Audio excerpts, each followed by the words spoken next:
I'm going to show you how to troubleshoot and fix this RS2416RP Plus Synology server.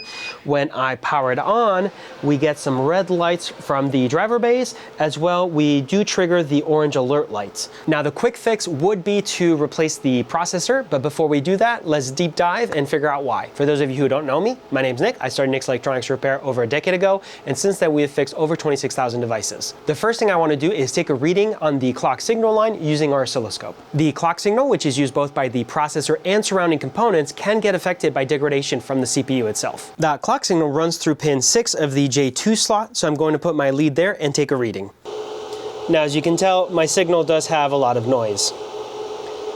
We can somewhat see it if I zoom in a little bit. Now I'm going to add a 1/2 watt 100 ohm resistor between pins 1 and 6, and now we'll boot the unit back up. If we take a look at the signal, it looks a lot cleaner now.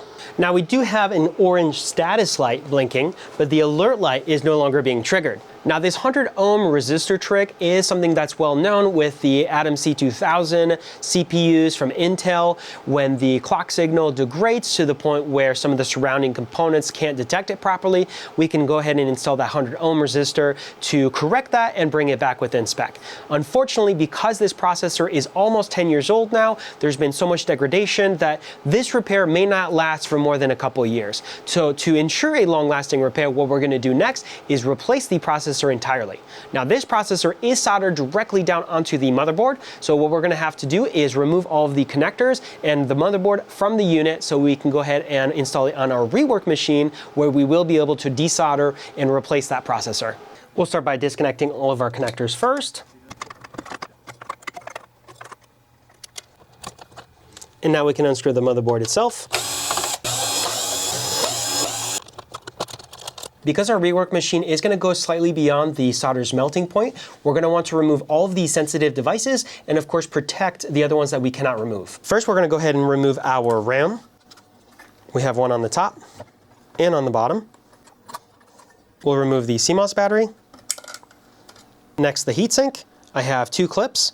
I'm going to pinch the sides, push it through.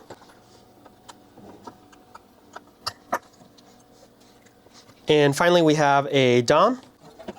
Same thing, I'm going to pinch the plastic clip, pull it through, and we'll go ahead and wiggle it off.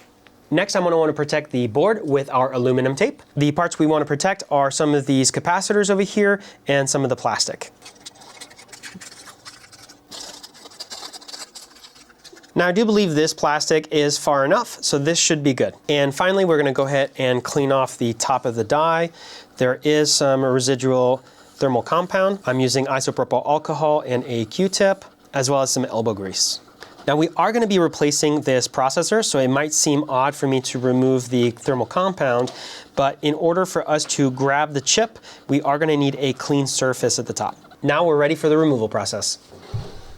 In order to remove the chip, we are going to heat up the processor from the top and the PCB from the bottom simultaneously until we reach the solder's melting point.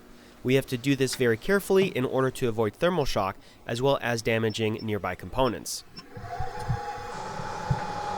We have now reached the end of our profile and can remove the chip. Next, we need to remove all of the old residual solder and clean the area for our new replacement chip.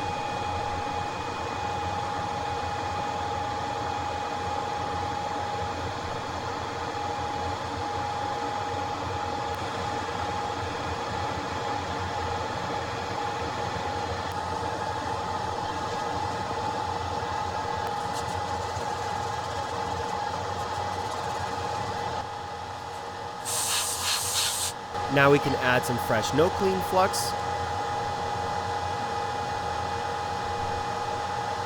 And finally, we will place our replacement CPU on the board, making sure to carefully line it up with the markings. And now we will run our CPU installation profile and let the machine do its work. Now that we finished installing our replacement processor, we can go ahead and get the board prepped. So of course we're going to remove our aluminum tape we installed. We can go ahead and reinstall our RAM sticks. We can go ahead and put the DOM back on. There we go. Now before we put the CMOS battery back in, I just want to do a quick check. So it is showing us 3 volts, which is actually good. Now, even though it is showing 3 volts, because this server is almost 10 years old, we're gonna go ahead and replace it anyways. This is our replacement CMOS. Let's take a quick look, 3.28 volts, so that's good. We'll go ahead and put that replacement in. Before we put the heatsink back on, we're gonna do a quick cleanup. We're gonna remove just a little bit on the edges. And of course, we're gonna use some isopropyl alcohol and a Q-tip. Now the replacement thermal compound we're going to use is the MX-6. So this is some very high quality thermal paste. It looks like we have very good spread. And now we're ready to live test it back in the server. The motherboard is installed back into our server as we mentioned, and we do not currently have a resistor installed. So let's go ahead and power it on. And our red lights are not on. Our alert light is also not being triggered, so that's good.